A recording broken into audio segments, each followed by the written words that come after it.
Autrefois moteur de croissance pour les médias et les entreprises en général, le marché publicitaire malien est désormais fragilisé par la conjoncture économique. Les médias traditionnels tels que les télévisions, les radios et les journaux peinent à capter les budgets publicitaires. Dans le même temps, une nouvelle génération d'acteurs, à savoir les créateurs de contenu, s'impose peu à peu comme de nouveaux relais de communication. Comment expliquer cette chute du marché publicitaire national? Quels sont les freins à sa relance? Comment redonner confiance aux annonceurs et assurer la viabilité des médias? Finalement, comment bâtir un écosystème publicitaire qui profite à tous les acteurs du secteur? Marché publicitaire, à qui profite-t-il réellement? C'est une question et c'est le titre de cette émission. Le développement avec nos spécialistes, c'est juste après le générique.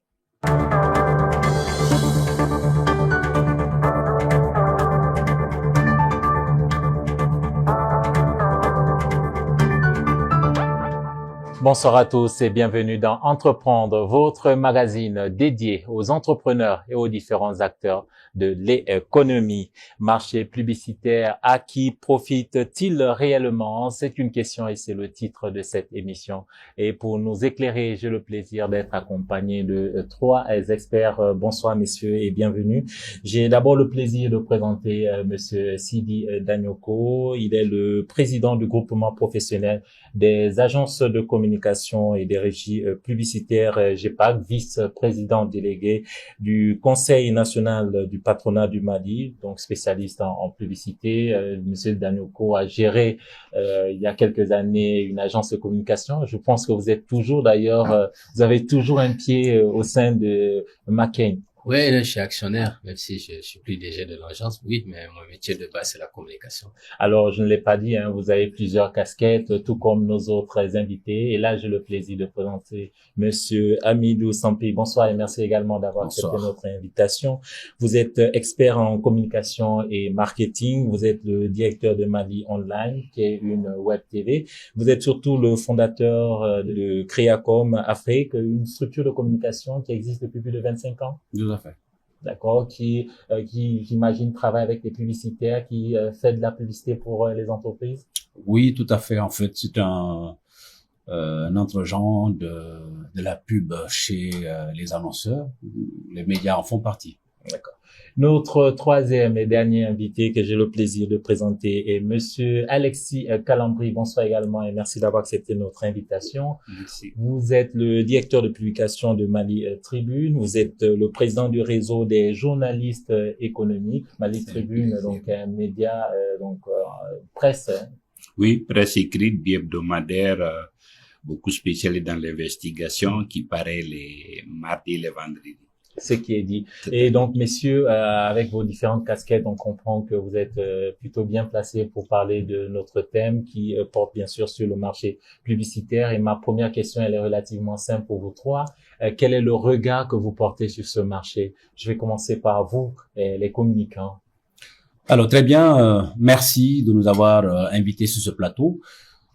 À parler du marché publicitaire, c'est quelque chose d'exponentiel et de problématique aujourd'hui. C'est un marché qui a été régulé il y a quelques années par le groupement professionnel des agences de communication, le GEPAC, qui a aidé le gouvernement à doter le pays de la première loi sur la publicité. Avant cela, c'était un fourre-tout, c'était vraiment un Far West, il y avait du tout venant et était publicitaire qui voulait, salon de coiffure, salon de couture et tout ce qu'il y a. Et donc, à la faveur de l'organisation des agences de communication autour d'une coupole, le GEPAC, il y a eu une proposition au gouvernement de travailler sur une loi que le GEPAC a bien voulu aider à concevoir, à mener et à suivre jusqu'à ce qu'il y ait la première loi sur la publicité dans le Mali. Et quelque part, la publicité, elle est évolutive, hein.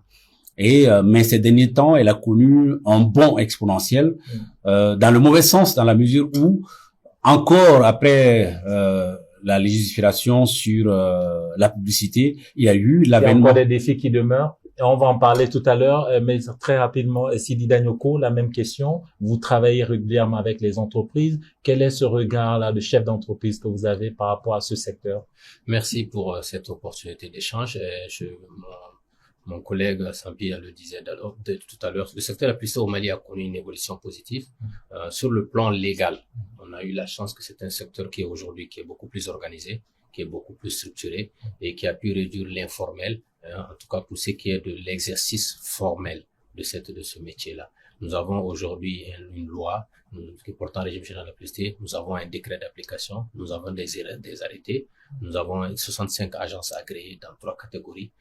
Tout cela a été organisé, a été structuré et fait en collaboration entre le GPAC et le département en charge du secteur de la communication. Nous avons un organe de régulation de l'affichage publicitaire qu'on appelle le CIP, donc le comité de gestion des espaces publicitaires dans le district de Bamako élargi aux autres communes, dans lequel le comité siège les collectivités territoriales et le GPAC, évidemment, et d'autres acteurs. Donc, globalement, au plan légal, un secteur mieux organisé, plus structuré, qui a fait reculer l'informel. Alors, au plan économique, c'est notre chantier. On pourra en parler. Il y a aussi le fait qu'on voit l'informel rentrer par la fenêtre. On a réussi autant à faire reculer l'informel pour ce qui est des activités ordinaires au plan de vie légale, mais on voit beaucoup d'informels qui viennent de notre côté, mais on pourra en parler. On va en parler tout à l'heure. Mais là, justement, j'aimerais vraiment avoir ce regard-là d'un directeur de publication, d'un patron d'un média. J'imagine que votre regard, il est un tout petit peu différent de Pas un peu, très différent, parce que vous savez, si vous regardez le modèle économique de la presse, normalement, la publicité est au moins pour 40% normalement. Mais chez nous, si vous regardez également la configuration de notre économie, c'est beaucoup d'informels, c'est beaucoup d'entreprises familiales et surtout des gens qui ont réussi sans être partis à l'école et qui pensent que et c'est culturel chez nous, c'est quand on est caché qu'on se renforce. Donc pourquoi s'exposer en faisant de la publicité?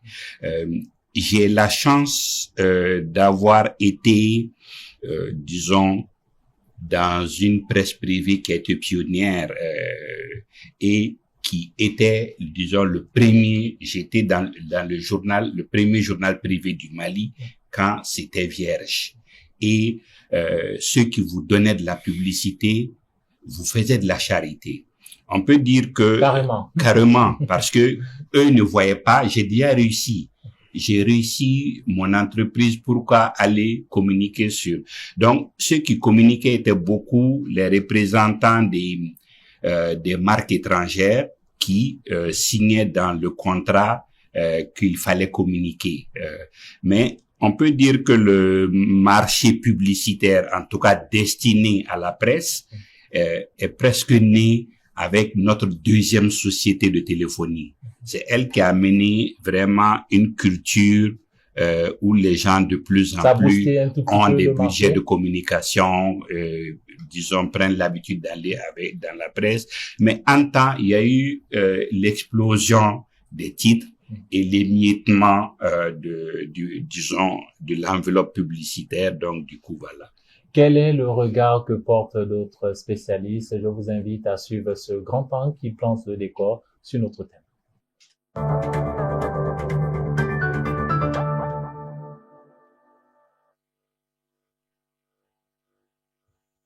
Graphiste, monteur, réalisateur, artiste voix off sont les principaux techniciens qui interviennent dans la production d'une bande-annonce ou d'une affiche publicitaire. Au Mali, ils sont nombreux à proposer leurs services dans ce domaine. Le type de contenu que je propose aux clients, c'est surtout la charte.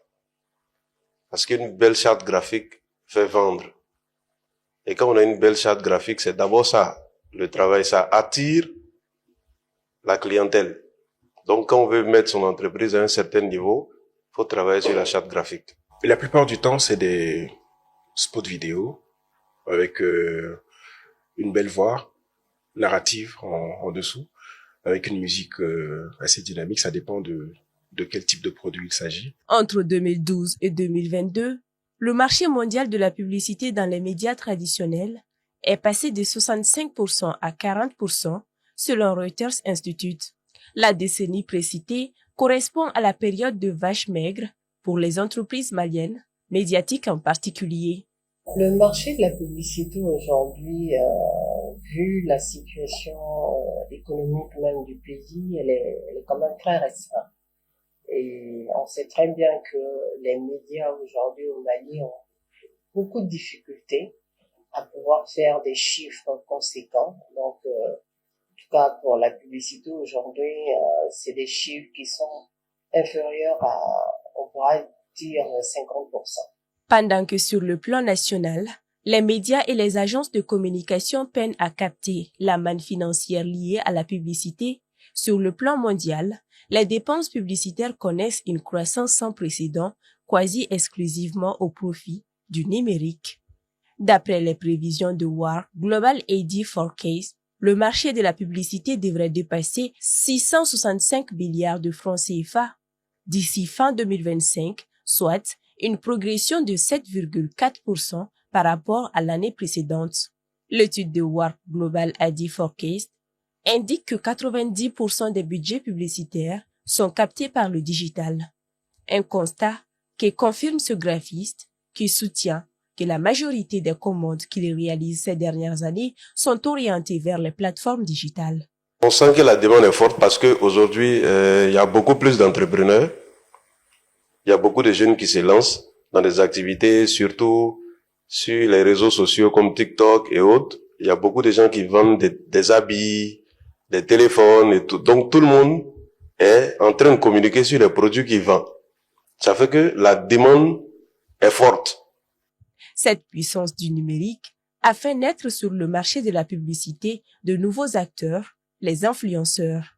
Ces créateurs de contenu mettent leur notoriété et leur production au service des marques qui les sollicitent et communiquent ensuite pour elles sur leurs réseaux sociaux. C'est le cas de cette animatrice télé influente sur les réseaux sociaux. Les marques évaluent l'audience, la portée vraiment des campagnes selon le créateur de contenu. Donc, ça dépend vraiment des créateurs de contenu. Donc, ils peuvent proposer telle somme pour un créateur de contenu A et proposer le double à un créateur de contenu B. Malheureusement, le marché est comme ça. Certains ne voient pas d'un bon œil l'émergence de ces influenceurs dans le secteur de la publicité. Sur les réseaux sociaux, chacun communique, chacun dans son tarif, et ceux qui sont professionnels et ceux qui ne sont pas professionnels. Tout le monde est rentré là-dedans, et chacun communique pour avoir quelque chose. Et c'est pour cela que la tarification n'est pas fixée. Parce que si toi, tu dis qu'un client vient en toi, en tant que professionnel au niveau de la radio, tu essaies de fixer la tarification officielle, et tout de suite, tu vas voir quelqu'un des réseaux sociaux, et qui va te le prendre à 1/10 du prix que toi, tu es censé lui dire. Donc, vous voyez, c'est une concurrence, une mauvaise concurrence, une concurrence déloyale que les réseaux sociaux sont en train de faire aux professionnels. En Afrique, c'est compliqué, et encore plus au Mali où l'influenceur est son téléphone, il s'assoit là où il veut, il a une connexion, il fait sa publicité, il empoche son argent, il s'en va. Par contre, en Europe, tu dois payer ce qu'on appelle l'impôt sur le revenu. Même si ça relève de la publicité et des marchés de publicité, elles doivent être mentionnées dans les fiches d'impôts prélevés. En décembre 2018, lors de son assemblée générale ordinaire, le GEPAC, Groupement professionnel des agences de la communication, a révélé que le chiffre d'affaires annuel des agences de communication au Mali s'élevait à 20 milliards de francs CFA. 10 ans plus tard, ce montant aurait baissé du fait des nombreuses crises auxquelles le pays a été confronté. «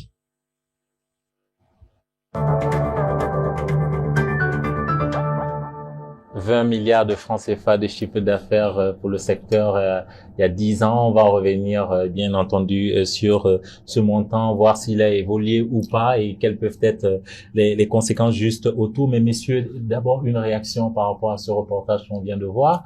On a de nouveaux acteurs qui sont entrés dans le secteur de la publicité, on va le dire ainsi. Sidi Danyoko, on parle de plus en plus de créateurs de contenu, vous n'êtes pas dit d'influenceurs. Oui, c'est un constat qu'il y a des acteurs multiformes qui sont sur le marché. Je dirais que il nous appartient de décider quel modèle économique nous voulons pour un pays. C'est le débat doctrinal qui consiste à dire est-ce qu'il faut plus d'informel ou moins d'informel? Qu'est-ce qui est bon pour le pays? Et c'est ce choix qu'il faut faire. Si plus d'informel pouvait développer un pays, je pense que ça se saurait. À un moment donné, tout secteur, tout marché a besoin d'être organisé, d'être formalisé, de sorte que l'ensemble des acteurs aient leur place, bien entendu, mais en acceptant de rentrer quand même dans un minimum de formalité qui permet au moins d'identifier, de sécuriser, de collecter de la fiscalité et de professionnaliser. Donc, c'est ce travail qui est à faire. En partie, nous l'avons fait au GEPAC, mais il y a effectivement un pan entier qui reste quand même, qui manque, qui n'est pas régulé et qui est un chantier. Monsieur Stampi, je sais que vous ne voyez pas d'un bon œil l'arrivée de ces influenceurs, en tout cas dans le secteur de la publicité, je me trompe? Alors, non, pas du tout. En fait, moi, je suis pour que le marché s'ouvre, mais légalement. En réalité, c'est ce que je disais. Quand on a mis de l'ordre dans notre maison, très rapidement, on a été rattrapé par l'émergence des réseaux sociaux et des nouveaux acteurs qui, sans entreprise, sans charge, aujourd'hui se retrouvent être nos concurrents directs et prennent les marchés et bien sûr ont leurs médias. Donc, il y a une évolution très rapide sans que les textes ne suivent. Aujourd'hui, sans loi régissant ce domaine, ça redevient la jungle. En fait, c'est comme si on allait faire le toilettage d'un système et on se retrouvait avec l'embourbement au bout d'un temps. Aujourd'hui, tout le monde a sa place. Quand c'est régulé, c'est organisé, comme dans d'autres pays, et que la concurrence est saine, tout le monde a sa place. Ces acteurs aussi, c'est la demande et l'offre. C'est le marché qui l'exige. Et le développement aujourd'hui ne peut s'arrêter parce que on a des textes qui sont obsolètes. Aujourd'hui, il importe que rapidement le législateur mette de l'ordre à ce que la jungle ne s'installe pas. Et ça s'installe. Mais vous disiez tout à l'heure qu'au niveau de la législation, tout est clair, tout a été fait. Ça n'a pas été balisé à ce niveau, c'est-à-dire les nouveaux acteurs qui arrivent, qui sont dans le digital. Non, pour moi, c'est pas un problème de texte, ou du moins pas de cette façon. En fait, il peut y avoir un problème de texte, mais pour ce qui nous intéresse, nous, de la presse, c'est-à-dire, si vous regardez le marché publicitaire, en tout cas, il y a la presse et ce qui est hors presse. Mais ce qui était destiné à la presse, on ne peut même pas dire qu'il y a un émiettement. Il y a comme une sorte de migration du budget publicitaire qui était alloué à la presse, qui va beaucoup plus vers déjà ces créateurs de contenu. C'est vrai, si vous parlez avec les annonceurs, très souvent ils disent, en regardant la configuration sociale de notre société, c'est beaucoup plus oral. Et ces créateurs de contenu, disons, sont suivis souvent plus que les médias. On ne peut pas nier. Mais les médias ont un rôle social et c'est là où je peux les rejoindre en disant que si jamais ils ont à reprendre les textes, qu'ils puissent mettre dans la loi qu'il y a quand même une protection qu'on doit à la presse parce que elle a un rôle social à jouer. Tout à fait. Messieurs, je vous donne la parole juste après cette première infographie qui va nous permettre de mieux comprendre déjà le secteur de la communication et des régies publicitaires, un secteur qui normalement doit booster la publicité, en tout cas donner de la publicité aux médias. En regardant ces chiffres donc du groupement professionnel des agences de communication et des régies publicitaires, donc c'est un groupement qui a été créé en 2011. On parle donc pour la première cohorte, on parle de 55 agences, ensuite pour la deuxième cohorte 11, ce qui nous amène à 66 agences agréées. C'est qu'aujourd'hui il y a un comité d'examen des demandes d'agrément qui travaille chaque année, qui reçoit des demandes et qui les traite. Ce comité va évoluer, mais à l'instant T, effectivement, pour ceux qui l'ont reçu, donc leurs documents pour exercer officiellement au Mali, ce sont ces 3 catégories-là avec 2 cohortes que nous avons délimitées. Est-ce que vous pouvez justement revenir sur l'importance de ces agences-là? Tout à l'heure, je le disais, c'est dans le cheminement de la publicité. En réalité, c'est vous qui concevez, en tout cas, c'est vous qui avez les marchés, qui vous donnez même parfois ces marchés-là aux médias après les avoir eu avec les entreprises. Comment cette connexion-là se fait avec les médias et le secteur privé de façon générale? Alors, vous êtes en train effectivement de toucher au cœur du débat. C'est quel est le rôle d'une agence? Une agence de publicité, et je pense que je serai complété aussi par mon collègue Sampi, c'est l'architecte de la communication. En ce sens qu'il est en amont, il est le conseil, il conçoit, il structure, il organise la communication, et évidemment ça se décline après en publicité. Et ensuite il travaille avec l'ensemble des acteurs. En fait, c'est pour ça que l'agence n'est pas en confrontation ni avec les médias, ni avec les créateurs de contenu, ni avec les web médias, ni avec même les autres acteurs du marché, parce qu'il est censé travailler avec tout le monde. Il est censé faire travailler tout le monde, et dans un marché normal, quand c'est bien organisé, le travail de l'agence permet d'augmenter, de lever plus de fonds, plus de budget publicitaire qui ensuite sont dispatchés à l'ensemble des acteurs qui sont en aval de cette activité-là. La seule chose qui est importante, c'est de comment faire en sorte que l'ensemble des acteurs soient formalisés pour ne pas que ça soit l'informel domine trop excessivement au point de tuer le formel. Parce que si tu tues le formel, tu n'as plus d'économie moderne. Et je ne suis pas sûr que ce soit ça le bon scénario. Alors, comme il a dit, l'agence de communication, c'est un peu le maître d'ouvrage, l'architecte. Et imaginez dans une maison que le décorateur intérieur se prend pour l'architecte, le maçon. C'est un peu ça. Aujourd'hui, il le sait.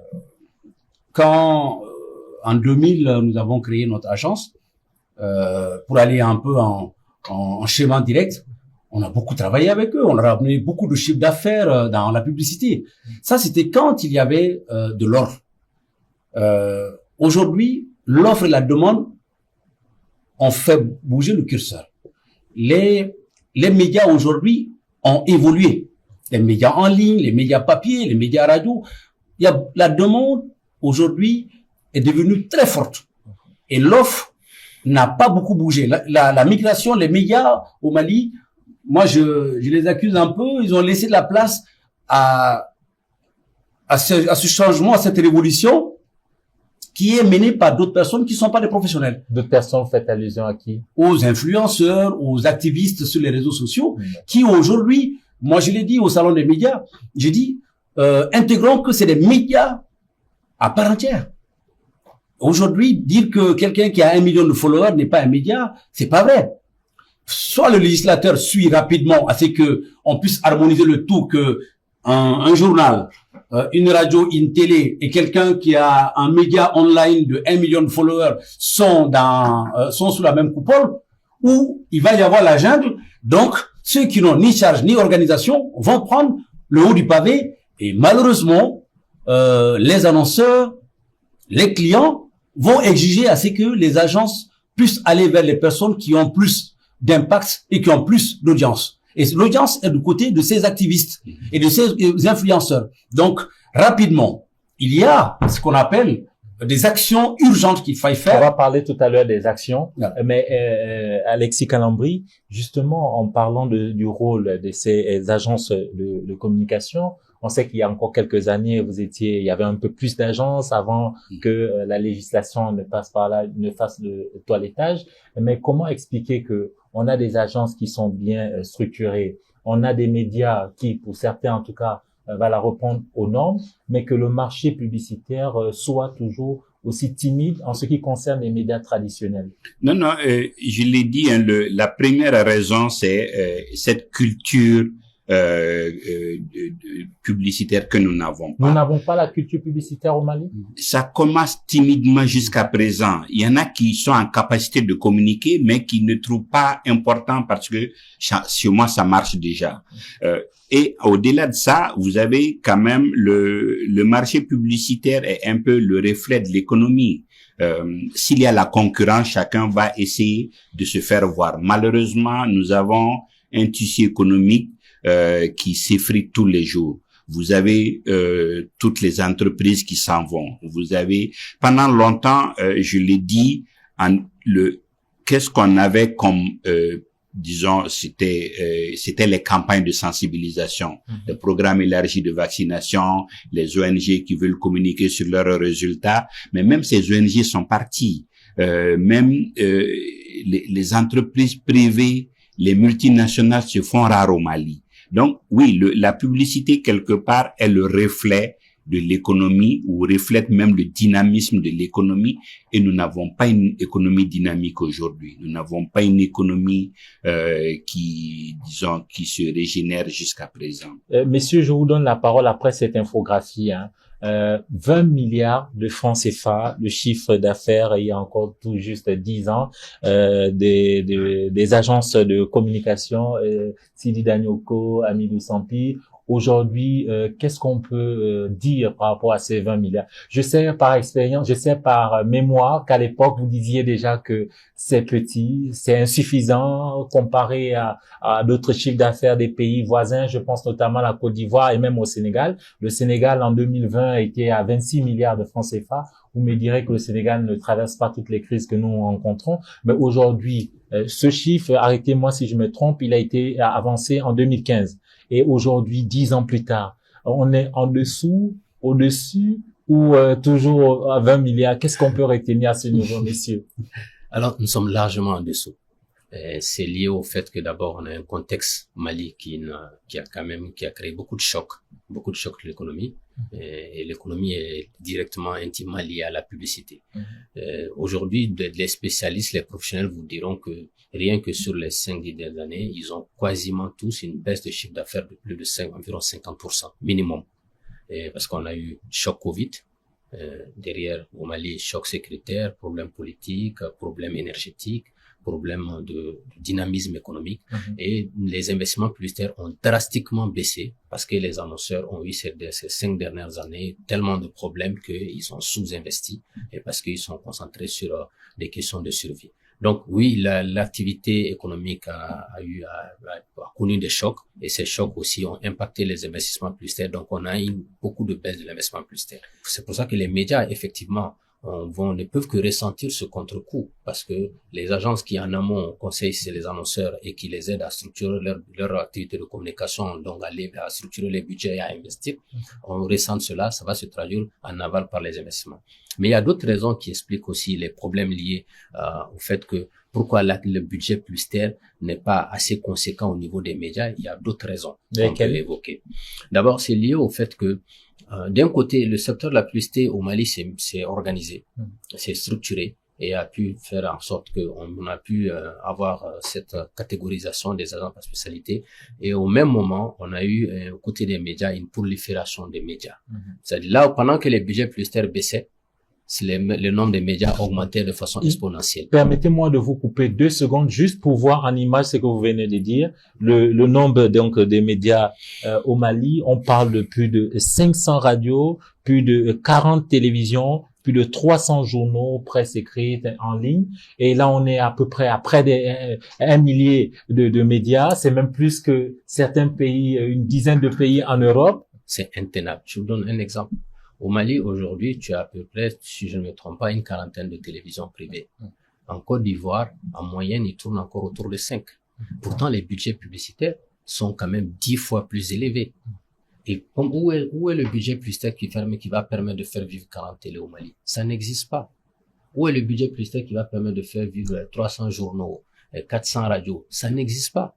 Surtout encore mieux, où non seulement ces budgets ont baissé, mais au même moment, avec la digitalisation, qui reste un secteur informel, qui est d'ailleurs pour l'instant l'élément informel du secteur de la publicité, parce qu'on a dit que le secteur a été formalisé, a été organisé, a été structuré, mais il y a un pan qui manque, qui reste le pan de la publicité digitale qui n'a pas été légiféré, qui reste à organiser, à structurer pour le ramener pas l'éliminer, mais on peut même pas le ramener dans le formel.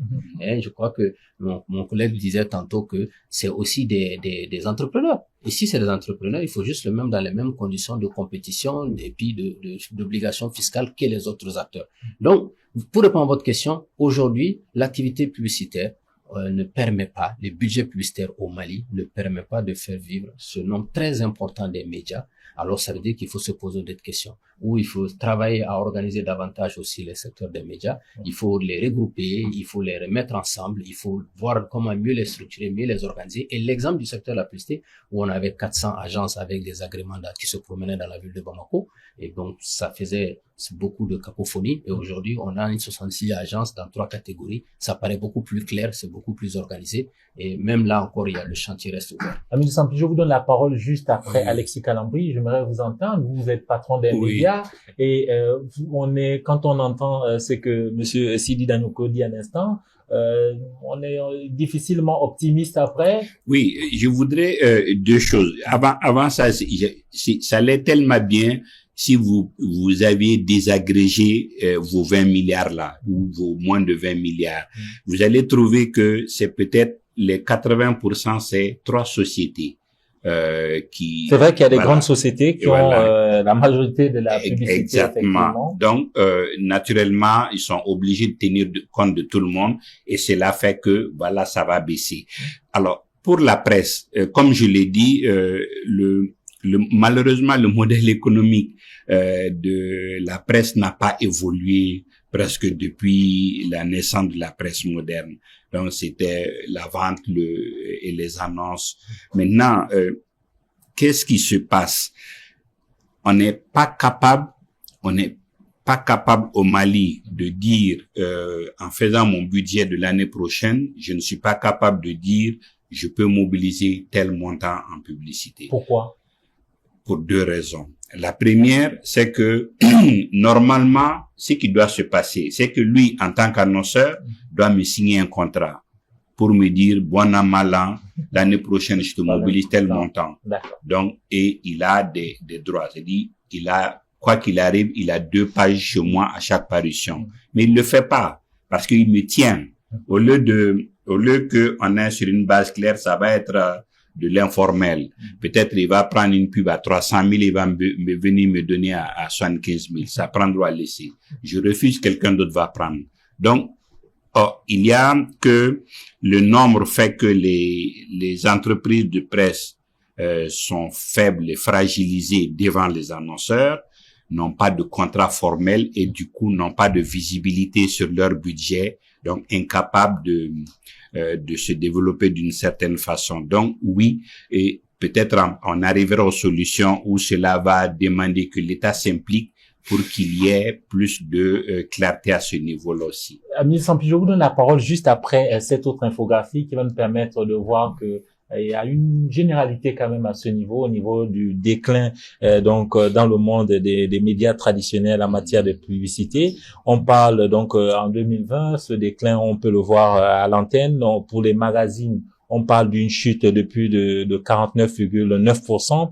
Les journaux, on parle de 45,8%. La télévision, 35,2%. La radio, 17,7%. Ce qu'on voit, c'est qu'il y a quasiment tous les médias traditionnels perdent des parts de marché, mais au profit de qui? Du digital, Facebook, les GAFAM comme on dit aujourd'hui. Est-ce que ça veut dire qu'on n'est pas sorti de l'auberge? C'est-à-dire, tout à l'heure, on va parler des pistes de solutions. Vous me donnerez certainement des pistes de solutions pour dynamiser ce secteur de la publicité. Mais quand on voit que du point de vue, en tout cas pour les médias traditionnels, cette chute-là, même des médias qui sont bien structurés dans des environnements très bien structurés, notamment en Europe, vivent cette réalité. Est-ce que ça veut dire que finalement, le problème reste et demeure? Alors, il faut tenir le taureau par les cornes et se dire la vérité. En fait, les agents de communication sont en train de naviguer en eau trouble depuis très longtemps. S'il ne me dira pas le contraire, le rôle des agences est d'abord méconnu, et du public et du privé. Parce que les agences de communication, aujourd'hui, à tort ou à raison, il y a un amalgame entre communicateurs et journalistes. Tout à fait. Donc, ce qui fait que les budgets publicitaires de l'État partent dans tous les sens. Parce que on ne se dit pas, il y a des agences de communication, ils sont spécialisés, ils doivent pouvoir nous faire des stratégies et assortir des plans de communication et déployer les budgets. Non. Les budgets sont distribués à tort et à travers, sans organisation, sans structuration. Parce qu'il y a une méconnaissance totale de la communication, du rôle des communicants et du rôle des agents de communication, même des décideurs. Alors, il y a également l'autre côté, l'informel, on l'a dit. Ceux qui n'ont pas été à l'école, va savoir ceux qui sont intellectuels, instruits, sont décideurs, méconnaissent. L'informel, encore moins. Donc, l'informel aujourd'hui tient l'économie du pays. Aujourd'hui, vous avez même de l'informel structuré aujourd'hui. Ceux qui étaient des banabana hier, aujourd'hui, qui sont devenus industriels, dans la tête, ils n'ont pas changé.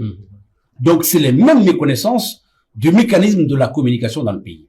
Ça fait que il y a la loi, il y a les textes, mais qui va l'appliquer? Parce que les décideurs ne connaissent pas la différence entre communicants et journalistes. L'informel n'a pas été à l'école. Donc aujourd'hui, il y a un véritable problème de pédagogie autour de la communication dans le pays d'abord. Et d'ailleurs, cela entraîne ce qu'on appelle ce gaspillage des budgets de communication. Parce que on ne fait pas appel aux professionnels de la communication. Et la communication, c'est comme la médecine. Moi, je le disais hier à quelqu'un, c'est comme la médecine. On ne va pas à la pharmacie se faire prescrire une antibiotique ou un comprimé parce qu'on se dit malade. Ou parce que on veut se bénir contre des maladies. Aujourd'hui, il est important que nous mettons la communication dans son cercle, dans sa place, pour que aujourd'hui tout cela tienne. Sinon, on fera 1000 milliards de budget, encore, on va être dans le désordre. Il importe aujourd'hui que, au niveau de l'État, on sache que l'interlocuteur, c'est les agences de communication. Ce n'est pas parce que on aime Sidi, on aime Sampi ou on aime XY, c'est parce que eux, ils ont c'est des professionnels du métier qui sont habilités à le faire. Et dès l'instant que on passe par eux, tout le monde va avoir sa part. C'est comme chez le médecin, quand vous allez faire la consultation, celui qui va faire l'analyse, celui qui va faire le traitement, la pharmacie, tout le monde a sa place et tout le monde va avoir ce qu'on appelle ce qui se doit. Mais si on ne fait pas ça, aujourd'hui, c'est le désordre profite à ces annonceurs, à ces activistes, c'est normal parce que les gens se disent ou bien publicité qui est là où, parce que on ne sait pas qu'il y a une loi. Mais y a-t-il un danger justement? Bien entendu. Lequel? Le danger, c'est qu'aujourd'hui, c'est comme la médecine. Les gens vont jeter de l'argent dans de la publicité, mais qui va devenir une publicité incontrôlée, incontrôlable. La publicité a des règles. S'il va me renforcer là-dessus. La publicité, c'est une science. Il n'est pas donné à qui le veut de faire de la publicité. C'est vraiment un métier qu'il faille apprendre, qu'il faille bien structurer avec les acteurs pour y aller. Pour faire un spot, c'est pas n'importe qui. Il suffit pas d'avoir une caméra, il suffit pas d'avoir un texte pour faire des spots. Il y a des règles derrière, des directeurs artistiques, il y a tout ce qu'il y a. Il y a des sociologues, il y a des anthropologues qui interviennent. Mais bon. Mais, monsieur, pardonnez-moi l'incongruité de ma question, hein. Mais quelle est votre responsabilité? Vous, quand je dis vous, ce n'est pas forcément vous qui êtes sur le plateau, mais vous qui êtes dans le secteur des médias, vous qui êtes dans le secteur des agences de communication. Quand on voit que le digital aujourd'hui est en train d'évoluer, on l'a dit, le marché mondial de la publicité a évolué à cause du digital.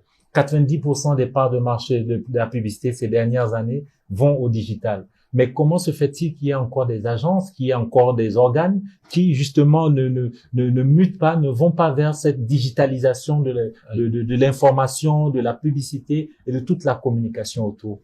Alors, en fait, je veux préciser que le digital ne gêne pas les agences. Je peux vous dire que il y a quasiment très peu d'agences, il y en a quasiment pas qui n'ont pas déjà intégré le digital dans leur procédure de travail.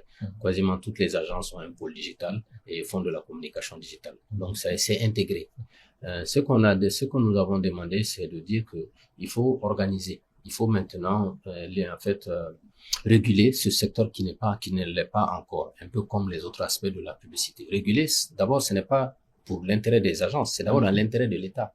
Aujourd'hui, l'État gagne 0 franc sur la communication digitale. Il n'y a pas d'emploi formel créé dedans, il n'y a pas de protection sociale dedans, il n'y a pas d'impôt dedans, et il n'y a aucune donnée. Il n'y a pas de statistiques, il n'y a pas de données. Vous savez, il est difficile quand même d'organiser quelque chose pour lequel tu n'as pas déjà les statistiques. Donc, organiser, c'est d'abord dans l'intérêt de la société et de l'État. Donc, ça, c'est la première chose. Plus que les agences, parce que les agences le font déjà. Elles ont déjà intégré le digital et elles travaillent déjà sur le digital. La plupart des agences font de la communication digitale. Seulement, l'avantage d'une agence, c'est qu'au moins, c'est formel.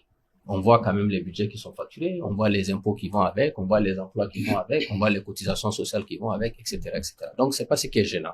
Par contre, il a touché un point qui est très important. Pourquoi organiser la communication et la structurer à son intérêt? Peut-être que tout le monde doit se demander pourquoi c'est utile. Ce n'est pas parce que les agents sont simplement habilités, mais c'est que quand c'est organisé, c'est structuré, ça profite à l'ensemble des acteurs. C'est comme si aujourd'hui, une agence, l'expérience nous a montré que dans tout où il y a une bonne organisation, une bonne structuration, les budgets publicitaires augmentent. Parce que les annonceurs comprennent mieux où vont leur argent. Et ils sont capables d'avoir plus de redevabilité, plus de traçabilité et plus d'évaluation des campagnes qu'elles financent et qui sont réalisées par les agences. Donc, ça profite. Ensuite, une agence ne peut pas à la fois concevoir une campagne, l'exécuter, sans faire travailler l'ensemble des canaux. C'est impossible, puisqu'elle a pour vocation d'avoir de l'impact. Si sa campagne, pour qu'elle ait un impact, elle n'a pas d'autre choix que de travailler avec les médias et les meilleurs. Et ceux qui ont les meilleurs contenus, ceux qui ont le plus d'audimat. Les médias qui ont le plus d'audimat, les médias qui ont le plus de contenu, les médias qui ont la meilleure capacité à influencer, à impacter la société, il va travailler avec ces médias-là. Donc, cette organisation, cette structuration, elle est bonne pour tout le monde. Alors, je vais terminer par un point que j'avais signalé, c'est vous avez posé une question, pourquoi le budget publicitaire n'arrive pas, en tout cas, suffisamment dans les médias? Je crois que c'était ça le cœur de votre débat d'aujourd'hui.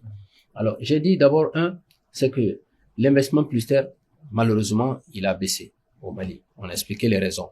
Première raison, lié à un contexte, c'est conjoncturel, ça peut évoluer. Si le contexte conjoncturel change, ça peut évoluer. Ça, c'est quelque chose sur lequel on peut ne pas s'attarder. Le deuxième point, c'est qu'il y a l'organisation du secteur même de nos partenaires des médias. Et ça, il y a une responsabilité des facteurs des médias et de l'État pour que, au moins, qu'on puisse, autant que possible, réguler un peu plus le secteur des médias. Par réguler, vous voulez dire réduire? Entre autres, réduire, bon, ça ne se décrète pas. Régulé? Ça ne se décrète pas de la réduction. Mais en mettant en revoyant les fondamentaux, en revoyant le cadre légal, on peut pousser les médias à se regrouper, avoir des groupes de médias, organisés en entreprise. Parce qu'au Mali, encore, on a fait plus de l'information en oubliant peut-être qu'il faut plus des entreprises. Alors que c'est la notion d'entreprise et quand même va au-delà de la notion simplement d'informer. Donc, mais ça, ce n'est pas moi qui vais donner cette leçon aux gens. C'est un autre chantier. Mais nous l'encourageons. Pourquoi? Parce que nous sommes directement concernés. Quand les médias se portent bien, ça nous aide aussi dans notre travail. Donc, nous pensons qu'il y a un chantier à se faire à ce niveau. Autre chose, il y a la culture de la publicité. Il est vrai que les annonceurs, quand tu regardes, on a eu la chance d'avoir des opérateurs télécoms qui ont boosté un peu cette culture. On a un secteur agro-industriel parce que le Mali est un pays où l'alimentaire est très présent dans notre économie. Donc, on a le secteur télécom, on a le secteur alimentaire. On a timidement le secteur du service avec les banques et l'assurance. Je dis bien timidement parce que quand même l'investissement reste très faible par rapport aux autres marchés. L'investissement de ce secteur de service au Mali, banque, assurance, est très faible. Ça, c'est lié au fait que peut-être qu'il faut plus de compétition économique, il y a tout un ensemble de choses à faire pour l'investissement. Il y a aussi le fait de la commande publique. La commande publique, normalement, est un levier pour booster et la publicité et, effectivement, la collecte de revenus publicitaires qui profite à l'ensemble des acteurs. Aujourd'hui, cette commande publique, elle est pas bien utilisée parce qu'elle est utilisée beaucoup plus en réfléchissant information qu'en réfléchissant publicité. Donc, il y a à ce niveau aussi un travail à faire. Donc, il y a de gros chantiers et chacun a sa part dans ce chantier-là. Messieurs, nous marquons une courte pause et on se retrouve dans une poignée de secondes. Nous allons beaucoup parler de pistes de solutions dans cette seconde partie. À tout à l'heure.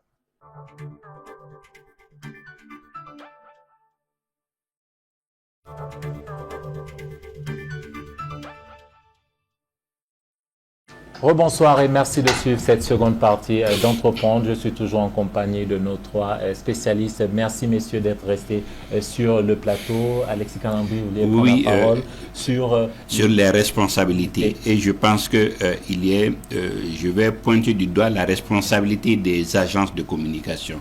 Ils l'ont dit, la publicité c'est une science. Eux sont détenteurs de cette science. Et je pense qu'il leur revient de faire une sorte d'éducation de ceux qui doivent communiquer.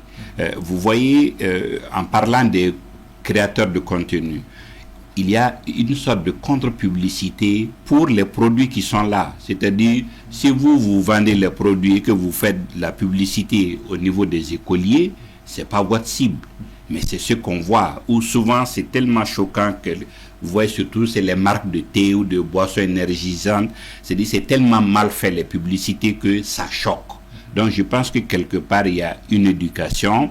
Et ce lead-là doit être porté par les agents qui expliquent aux annonceurs à qui s'adresser, où trouver ces gens-là. Peut-être avec ça, il y aura des niches pour les médias traditionnels. Permettez-moi de dire à ce niveau, une agence agréée du GEPAC, je n'en connais pas une seule agence agréée au GEPAC qui ne sache pas comment c'est que la segmentation de marché.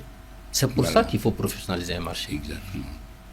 Voilà, en fait, ce que moi je vais ajouter à ce niveau, c'est qu'aujourd'hui, il est important que l'on sache que on doit exclusivement s'adresser à une agence de communication agréée par l'État pour exercer le métier de la publicité au Mali. Ça a été dit, redit, et je pense que si on va dans ce sens, notre président de groupement, on le martèle tout le temps à tout le monde. On a même demandé au ministre de la Communication d'écrire à toutes les structures de l'État, à toutes les ONG, de ne travailler qu'avec les agences agréées pour leur intérêt et pour l'intérêt du grand public. Vous pensez que ça va résorber un peu tout ce cafouillage qu'il y a autour de la publicité avec des personnes qui ne sont pas forcément initiées, qui ont des marchés publicitaires? Alors je pense que je vais parler sous le contrôle du président. Il est important d'appliquer la loi. C'est-à-dire qu'aujourd'hui, l'exercice de la publicité sans autorisation est passible d'une peine de prison et d'amende. En réalité, il y a les leviers. Il faut juste que qu'on les actionne. Qu'on les actionne. Et si on les actionne aujourd'hui, tout rentre dans l'ordre. Parce qu'il n'y a pas de loi qui régit maintenant la publicité sur les réseaux sociaux. Tout ce qui... Si il y avait une loi et que plus la loi sur la publicité, on applique. Ou disons, avant d'avoir cette loi, c'est d'appliquer d'abord intégralement la loi sur la publicité. La publicité au Mali est régie par des lois, ce n'est pas des décrets. Hein. Il y a un décret d'application, mais c'est une loi qui régit la publicité dans notre pays. Comment les médias vivent justement ce manque de publicité? Comment essayent-ils de s'en sortir? Je vous invite à suivre ce reportage. C'est lorsque le vent de la démocratie a commencé à souffler sur le Mali à la chute du régime du général Moussa Traoré en 1991 que le paysage médiatique national a été libéralisé. Le passage de l'analogique au numérique, quelques années plus tard, a également favorisé la création de centaines de médias privés, commerciaux et non commerciaux. Les médias ne se créent pas uniquement pour faire des ressources. Les médias sont créés d'abord pour les services publics, pour le droit à l'information, et j'ai dit que le média doit avoir son business plan. Et les médias, s'ils se donnent comme mission d'être un média commercial, le média doit développer, avant même d'exister, les stratégies permettant son financement. Le business plan, une notion visiblement mal comprise par certains promoteurs de médias qui ne savent pas où trouver les fonds pour assurer le bon fonctionnement de leur organe et le pérenniser. Même ceux qui ont bien ficelé leur projet avant de le lancer sont confrontés aux difficultés financières. Cela se matérialise notamment par un manque de moyens matériels, l'absence de ressources humaines qualifiées et expérimentées dans certains organes, les difficultés structurelles, le difficile accès à la publicité ou encore des difficultés de vente des journaux. Le principal problème même, c'est les ventes. Tout le monde est unanime là-dessus. Si je dis tout le monde, je dis les organes des médias, surtout de la presse écrite. La vente vraiment ne prend pas en charge toutes les dépenses de l'organe. La publicité reste l'un des principaux moyens de financement des médias. Mais à cause des nombreuses sécuritaires politiques et institutionnelles que traverse le pays depuis des années, ce secteur peine à pleinement jouer son rôle. Aux difficultés précitées s'est récemment ajoutée celle de l'électricité, ce qui occasionne des dépenses supplémentaires en carburant pour faire fonctionner les groupes électrogènes. Nous sommes confrontés à une grande difficulté, ce qui fait que au niveau de Guiliba même, on prend des mesures draconiennes, hein. On réduit les charges à 50%, je dis toutes les charges, sans faire de précision. On réduit aussi, on est même allé à la réduction même du personnel pour pouvoir tenir.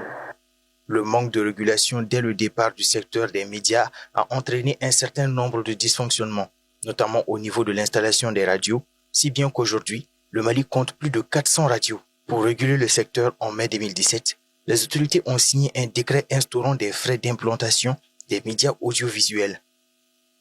Ces frais ont été fixés entre 800 000 et 3 500 000 francs CFA pour les chaînes de radio. Quant au montant de la télévision, il varie entre 2 700 000 et 5 700 000 francs CFA.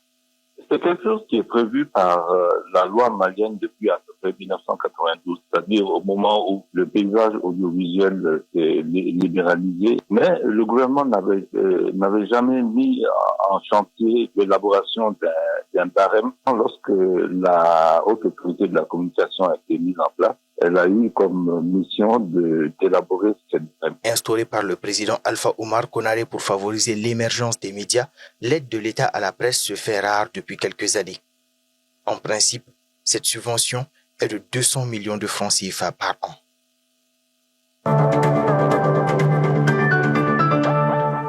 Les médias, le quatrième pouvoir peinent à survivre, à évoluer à cause du déficit publicitaire.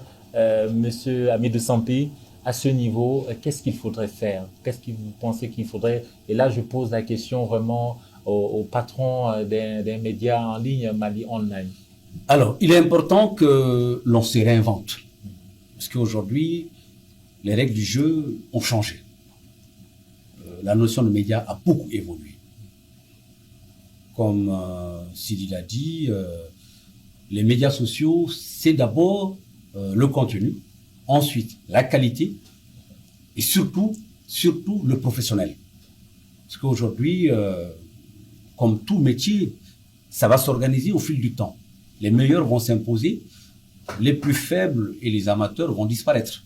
Donc, il importe que, je l'ai dit à un panel du Salon des médias, que les médias classiques se réinventent, aillent vers le digital, s'organisent à pouvoir se mettre en phase aujourd'hui de la nouvelle évolution des médias de par le monde.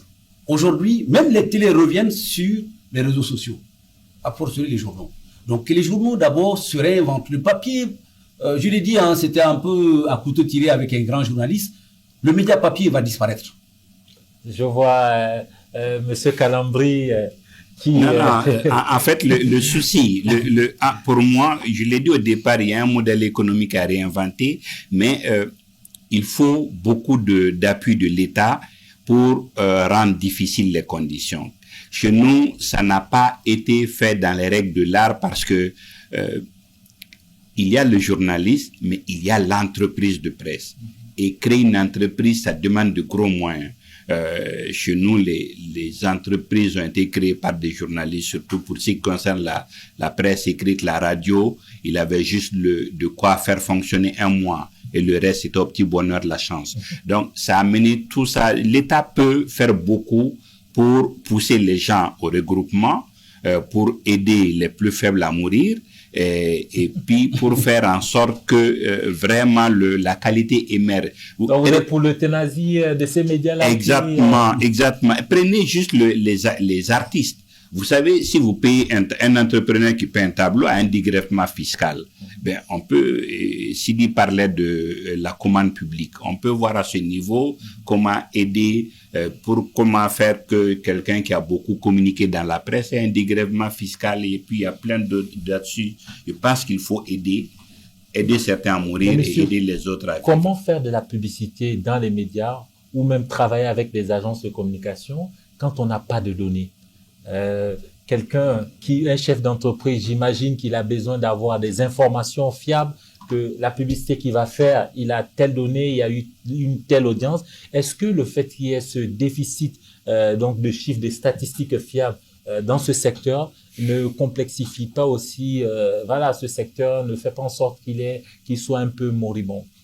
Oui, c'est évident. Parce qu'il est difficile de travailler en matière économique sans statistiques. Et ça, c'est clair que c'est un handicap. Ça fait partie d'ailleurs des éléments qu'on doit retenir comme étant les faiblesses donc de ce marché, et même des relations entre les agences et les médias, parce que normalement, c'est les statistiques qui doivent être les baromètres dans la collaboration entre les agences et les médias.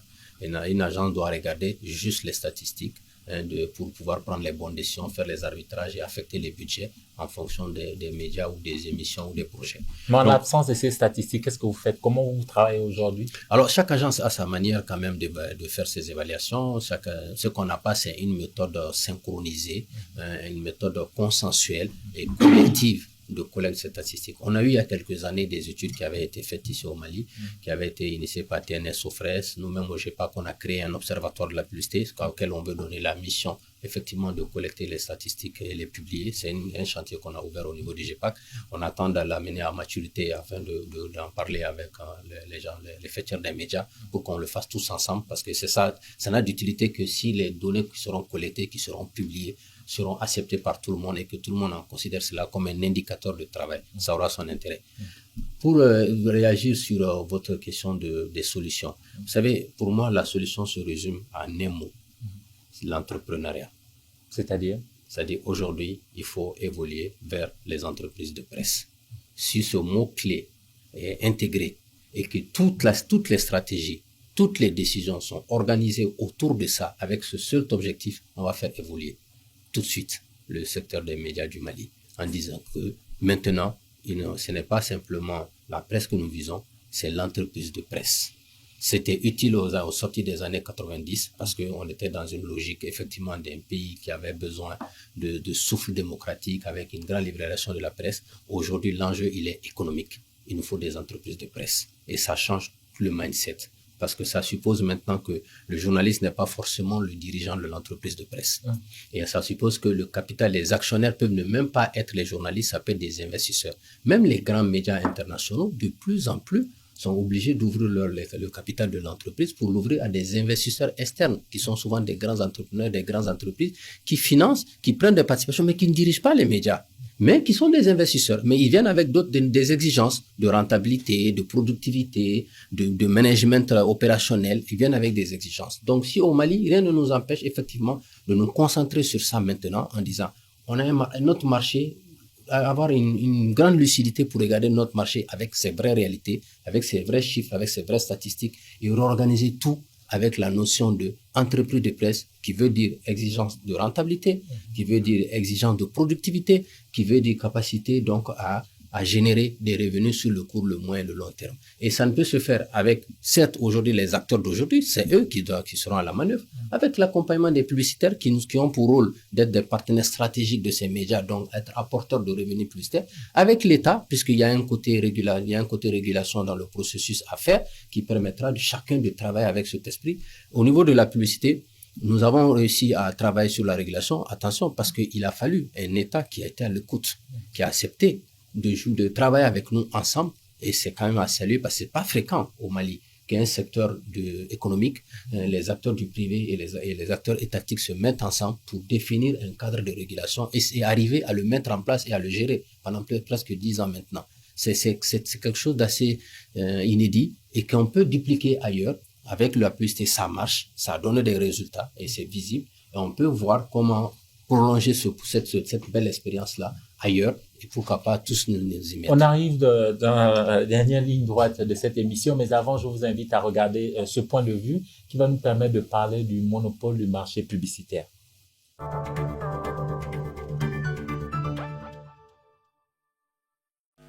Les organes de l'État sont soutenus par l'État. Que ça marche ou pas, l'État paye le fonctionnement. L'État paye les journalistes de l'ORTM et de la MAP. Mais ce sont les mêmes organes qui mobilisent, qui attirent toute la publicité. Pas parce qu'ils sont forcément les meilleurs, mais parce qu'il y a toujours la culture de parti unique, la culture d'organes d'État qui est là. L'État même ne fait rien pour une distribution juste de la masse publicitaire.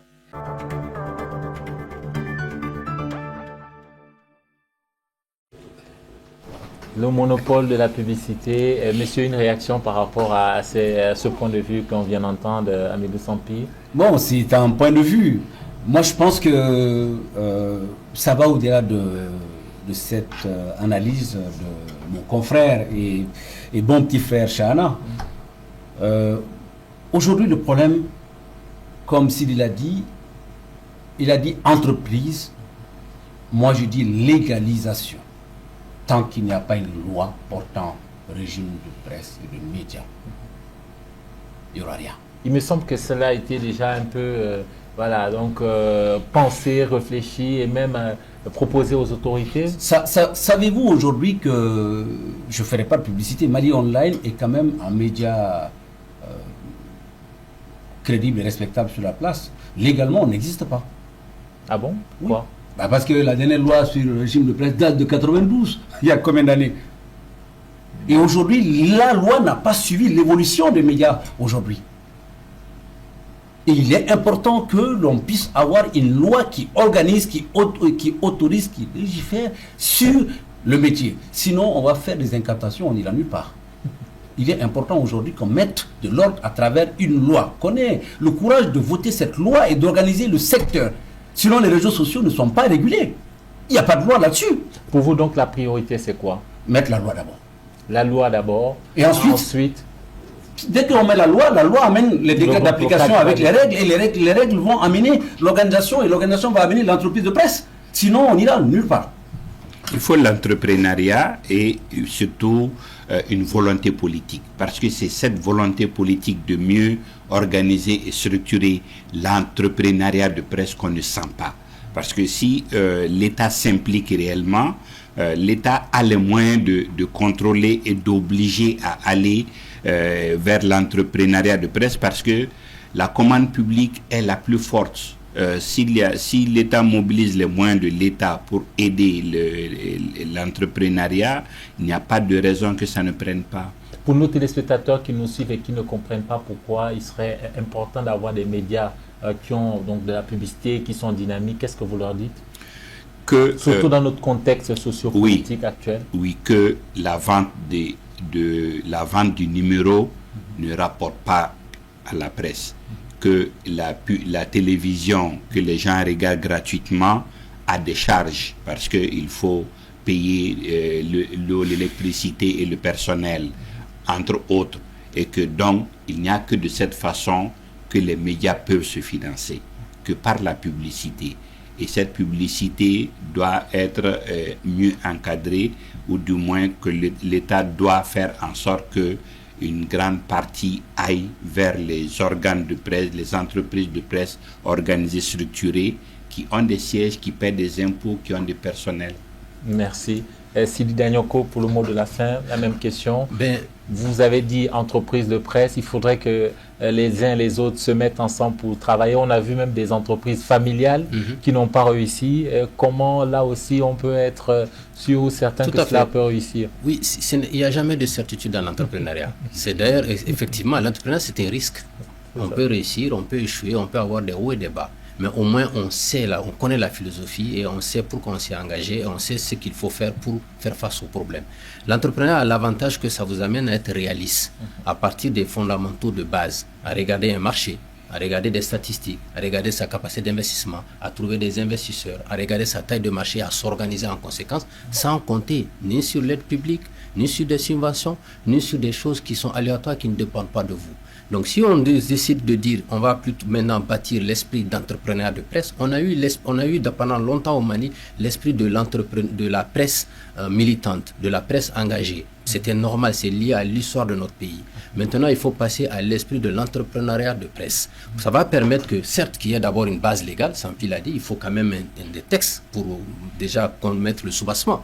Et ensuite, il faut construire le reste derrière, en termes d'organisation du marché, en termes de rôle des interactions entre ceux qui veulent investir et ceux qui veulent gérer. Ensuite, en termes d'interaction dans le relationnel avec les consommateurs.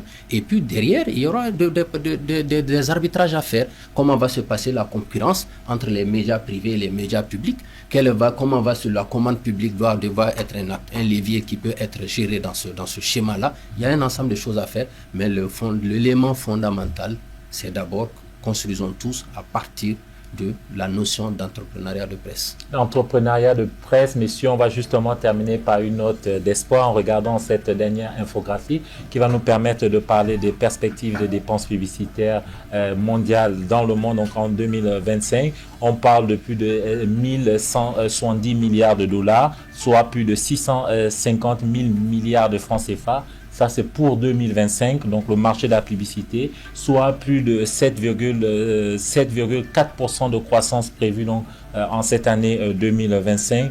Mais on le disait tout à l'heure, 90% de nouveaux marchés donc, seront alloués au secteur du digital. C'est dire que le marché publicitaire est dynamique, mais il faut peut-être muter vers le digital un peu plus que par le passé.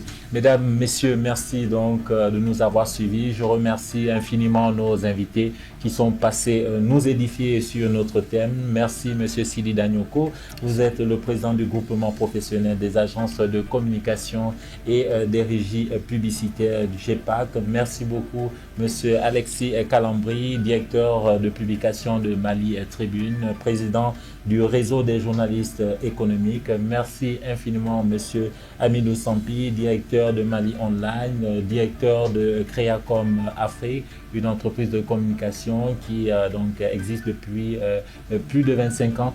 Merci chers téléspectateurs de nous avoir suivis et à très bientôt sur TMA.